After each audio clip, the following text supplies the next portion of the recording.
I've been emailing, I've been cold calling. For some reason, the phone sends me to Dave and Buster's. So originally, I had a schedule of what I was going to upload from the months of August to October, mainly because Inktober is coming up soon, and as always, I've made my own prompt list, and I also have another video that I've been meaning to share with you guys that I've been filming for a while, because I think about Halloween since summer. Anyway, I've been filming myself doing a lot of work at home, and I realized that I actually did a lot more in the month of August than I thought I did, because I was originally kind of bummed out. I thought this was kind of like a nothing month, but then looking back, I actually did a lot, including finishing that old painting of Wort from over the garden wall that I've been working on since like 2019, where the spirit of Elijah Wood has been haunting me ever since.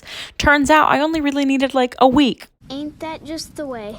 For the month of August, I essentially gave myself a bunch of tiny little projects. I organized my art studio space, including my drawers and my shelves where I keep my art supplies, my embroidery things, my journaling things, my stickers, and I found 35 old art prints that I had completely forgotten about. I was originally kind of bummed at the start of the month because it was kind of like a month of limbo. I was waiting to hear back from other things. A few conventions that I was really hoping to do in October fell through. I was waiting to hear back from a job thing. Overall, I felt kind of stuck. So I switched gears and decided to focus on getting things done for up and coming events, whether I get into them or not, just to be prepared. So when I found these old prints, I thought it would be a good idea to try to essentially recycle them into new products that I could sell at markets. Which also kind of gave me the opportunity to make art that's reflective of the work that I make in my sketchbook to sell, because I feel like even though I love all of the products that I make for conventions, it does feel a little bit too clean, because I think there's a big difference between the work that I make for illustrations and the work that I make in my sketchbook, and I want to be able to reflect both because I love both.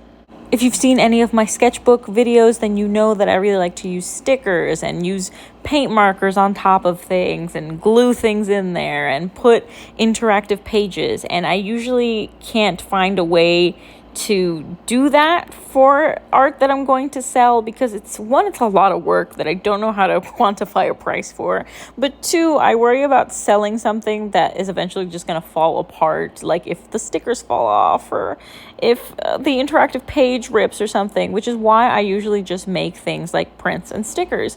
But I figured that because these are old prints, that I have the ability to just sort of do a bunch of stuff too and just seal it. Before I committed to doing this, I did a lot of research on what people who make collages use to keep everything together, and I made sure to glue everything down, and I only use stickers. I essentially did like a light version of what I do in my sketchbook to each and every single one of the prints.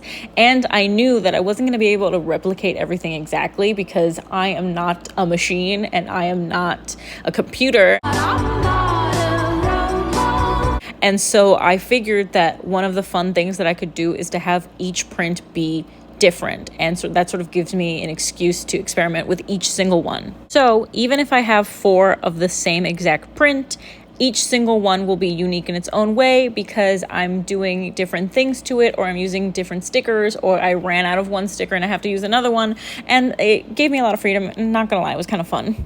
And while there was definitely a sense of randomness to what I was doing, I'm not gonna lie and say that there was no pre-planning to this. Once I found these prints, I divided them into stacks based on, which print was which, because for some of them I had maybe 2 of the same print or 5 of the same print. I put them together into stacks, and then I decided what themes I liked for each one. So some of them, maybe they were just a head, but there were stars, so I decided the theme was space. Maybe they had flowers, so I decided the theme was nature, blah, blah, blah. And I made a Google Doc of it with the themes that I wanted to go for, with lyrics or quotes that I liked, with, I guess, an estimate of all the collage items that I had in my drawers. And I made lists for each one so that once I decided to get to work, I knew where everything was, so that I didn't have to search. So for this one, for example, this was Stargirl, and I had 4 of these because this is an old painting. I didn't really like it anymore, which is why you can see me going through it with markers to sort of fix the jawline. And I took anything that I thought had to do with the theme of space in a little pile next to me so that I could just go back to it and put whatever I thought worked in the composition that I was making, because like I said, at least for that part, it was really random. I didn't sketch anything out. I didn't pick any colors beforehand. I just kind of went, you know what reminds me of space right now? Astronauts. You know what reminds me of space right now? Planets. You know what reminds me of space right now? Rainbows. And I just kind of went at it each single time. I didn't have a plan. And admittedly, another reason why I kind of hated this print and didn't do anything with it is that the colors are just freaking weird. They're not like this in my sketchbook. There's more of a complex background color. It's not just black. It had blue in it, and the skin came out looking really yellow. I don't know if it was because of the CMYK setting that I had on it or something. I don't know, but this is an old print and I can't really fix it right now. So it just kind of gave me an excuse to go ham with the colors. So in this one, for example, I decided that my colors were going to be like really yellow, oranges, pinks. And then in another one, I decided it was going to be blue, red, and black and white, like a Star Wars t-shirt that I own. And then in this one, I decided it was going to be rainbows. So it kind of gave me a lot of freedom to just do whatever I wanted because I didn't care about the original print. I also really just liked painting over it. It had like a weird little texture once it all dried where it was kind of chalky, but I kind of liked it.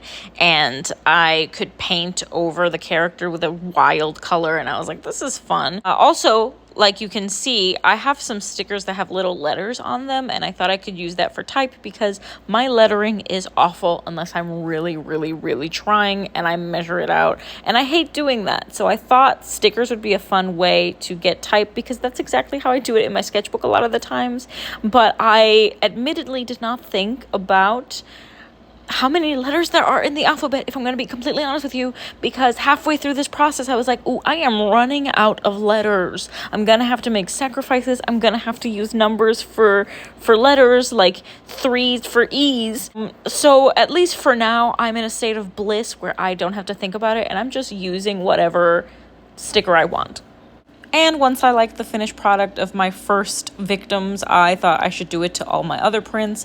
This was a print I made of Athena. I made a painting of this years ago, and I actually fixed the painting recently, but not the print. So this time all I did was I added my gold marker to what was originally gold, but it did not get, it didn't show up in the scan when I got the prints made. And I also added just a bit of blue marker to define some of the contrast that got lost when I made the print and to add type. I originally wanted to use my type stickers or to cut out type that I had written down in my Google Docs, but once I looked at it, I was like, no, let's keep things simple. Know thyself. So even though I had much longer quotes or things that I wanted to say, I ended up just boiling it all down to, protect girls. So now accidentally, all 4 of these are sister prints to my little angel print. And also, after working on the first set of 4, I realized how few letter stickers I actually had, and I wanted to use most of them for this set that I'm going to do right now. So I figured we gotta save. We gotta salvage. These go by pretty fast, but I just wanted to explain real quick what they are. These are for a project that I had. I had to pick a social topic that I really care about, and I chose the sexualization of young girls. Both illustrations are pretty important to me, but I never really did anything with them because, one, I didn't necessarily know if I wanted to sell them at all, or if they would even sell in the first place, but they were pretty important to me, and I do like how they ended up coming out. You can't really see a lot of the process because the time lapse makes it go by really quickly, but I used all those stickers to map out a bunch of quotes that I either put in the original project essay that I made or that I just really liked about the topic. Moving on very quickly, this was an old spread that I had in my sketchbook that was a little angel drawing, and I really liked it, but I thought something was missing. So I added a lot more color and a few angel quotes that I like so they could match the angel stickers that I currently sell.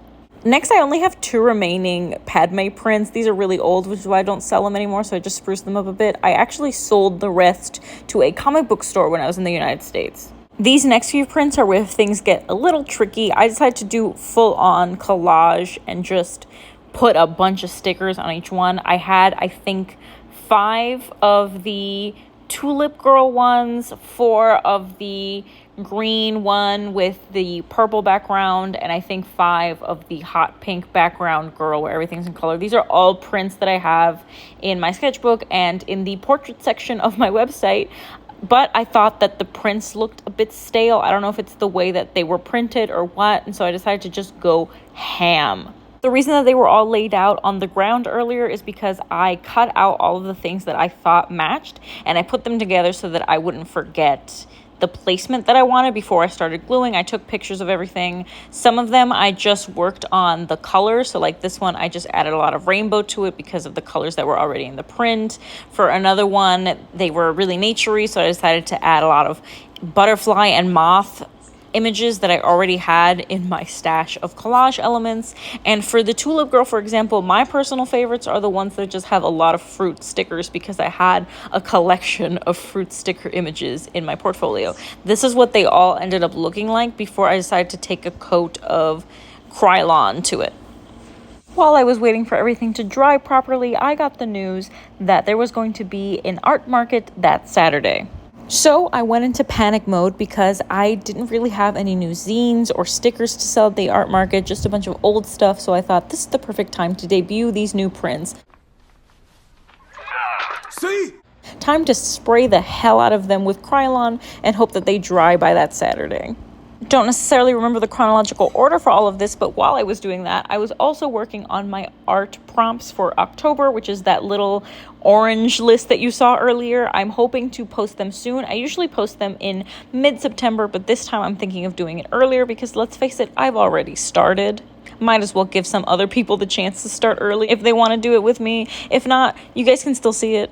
Anyway, back to the art market. There are not a lot of places where I can keep all of this to dry, so I made a literal web out of string that I put on the hooks of my closet doors to keep everything together, and it's still there. I also watched all of the grate in the time it took me to get ready for this market. Just checking in on how you're feeling about invading Sweden. You had to bring your own table and lights to this market, but I hated the twinkle lights that we use for Christmas, so I ended up making this very Halloween-y using the lights that we use for our Halloween tree. It's not the perfect setup, but I thought it was very cute. And this is pretty much the only footage that I have of Saturday. I had to be there from 3 to 4 to get ready. It started at 5 and it ended at midnight, and it was really rainy and really windy, and the strength of my grid cubes was tested, and it did fail once. My new goal is to make everything windproof. All right, so the fair was on Saturday. It is now Tuesday. Enough time has passed that I've collected my thoughts. It was not good. It was not good. ¿Te crees que es fácil? Pues no. Pues mira, a veces me duele el corazón. I feel kind of bad saying that because the people that organized the event, very sweet, very nice. Clearly, it was a well-organized event. They played bangers. But in terms of audience, I don't really think the people there really necessarily cared about buying art. And so it wasn't worth the price that I paid for the spot. I only made like a little bit over what I paid for. So it wasn't really like a lot of profit, which kind of sucked. Because I haven't done a public event since May. I really want to do more. But I'm happy that I made it to my goal. My goal was to do at least 4 events this year, and I've made it to 4, so I did it. Oh my God, gloria a Dios, Jesús vive, un fuerte aplauso, los ángeles lloran. But it wasn't the best. It was not that good. It's kind of boring to kind of sit there without a lot of interaction with anybody. I don't necessarily know if it was the spot where I was in or if it's just the content of the stuff that I make, because usually when I go to a fair, I haven't done that many yet. I haven't done that many events. But usually when I do one, it's like Comic-Con, Manga Criolla, Comics Fair. They have a theme going through it that I definitely fit into, and so I can see what other people are buying. But when I did this fair, it was more general. No one was really stopping in certain places, and when they were, it was only to look at one thing and then leave. I wasn't able to sort of make that many sales. I talked to a lot of people. A lot of people took my business cards, but that was more like at the start of the fair, and then after that it kind of just ended. And considering the fair ended at midnight, you would think that there'd be more people, but there just really weren't that many, and I don't think they were really all that interested in art, and so it was kind of a bummer. But since the weekend has passed, I kind of got over it because I made it to my goal. I'm excited that I just made it to my goal. And 2, because I gotta get in gear. I gotta get into Halloween mode because I'm hoping to get into other events. Feria de Comics that I did in May, they do it twice a year, and they haven't said anything yet, but they're supposed to do it from September to October. And if I can get into that one, I know that that one's going to be good because it's a 3-day event. This one, I think another reason why it wasn't that successful was because it was only one night. Usually when I do multi-day events, I'm not that bummed if I don't make more than the amount I wasted for the table on the first day, because I know that I have more days to sell, which is usually what happens. Like if I had a bad day on Friday, Saturday's coming in clutch. If I had a bad day on Saturday, there's always Sunday. This one, there was only Saturday night and it wasn't that good. That kind of sucks, but I'm hoping I can get into the other one because it's a 3-day event. I know the people there. I had a good time. I met a lot of good artists there, and it's gonna be spooky season. I'll fit right in. Have some compassion! Because it really affects people! So after the fair, I spent a lot of my weekend cleaning everything up and organizing everything, and I've made a definitive list of the things that I would need if I ever do another outdoor event, because wind is not your friend. Wind is not your friend. Rain is not your friend. I definitely want to be able to get things to help me out. I want to be able to get a display for prints like these, because when I have prints, I can usually just do like a display, and I have my little binder with all of my pages in it, with all my pages in it, so that people can see the art that I have, because I have multiples of each one, right? So they only need one display. But if it's like originals, it doesn't make sense to have pictures of them. I might, I don't know yet. I'm still figuring it out, because I did scan all of them just in case I wanted to do something with them, but I'm definitely not making more prints of these unless I think that they're really good.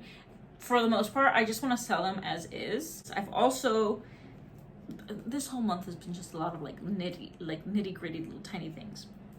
Also, I'm almost done with my sketchbook. I'm almost done, which means that I can film a sketchbook tour soon, but I need to figure out the schedule and when to wedge it in there, because like I said, I'm not done. This could take me, it looks like it's not much, but since Inktober is coming soon, and I'm gonna be working on that, and my birthday's coming soon, I'm gonna be working on that, and hopefully more fairs are coming. I might not actually have all that much time to make this, so I'm hoping that this will come out by November, December. I think I will finish it sooner than that, but I have a thing that I'm gonna be posting in September, so watch out for that. It's not sketchbook related, it's not really art related, it's more silly. So, but I've been working on it for a while, so I hope you guys are into that. I'm gonna give you a hint. I want to be a cowboy, baby. I want to be a cowboy, baby. That is your hint. I'm making a pie jar. It looks really ugly right now because the Mod Podge isn't dry yet, and also because this just feels naked. This is a deep dish pie. I want to give it like a little lid or something, because right now it just kind of, from far away, if you don't see the pie top, it looks too fleshy. Like, blends in with me. That's a little weird. 3 days later. And time to wrap everything up speed round. I finished my little pie. It has all of my thumbtacks in it. Organized all of my sewing projects that I have to finish before October, including the one that I'm going to be posting in September, hopefully. Started my list of October drawings, including ones that are not in my Inktober prompt list. Also happy to report that so far, the still living spirit of Elijah Wood seems to be appeased, because he has not fallen off that wall a single time, unlike some treacherous paintings that tried to kill me in the middle of the night a few days ago. I've also spent the last week trying to figure out what stickers I'm going to reprint and which prints I'm going to make if I get into Comic-Con next year, because I'm still kind of waiting to hear about that. Either way, I think it's about time that I get new prints and stickers, since my artwork seems to be changing. And I finally have a pretty vague idea on what I'm going to be making for my annual birthday portrait. Please ignore how ugly that lion is. I don't know why he looks like that. Look at me as the little baby. And hopefully that wraps up everything that I did in August. I hope you guys liked it if you stuck around to the end of the video.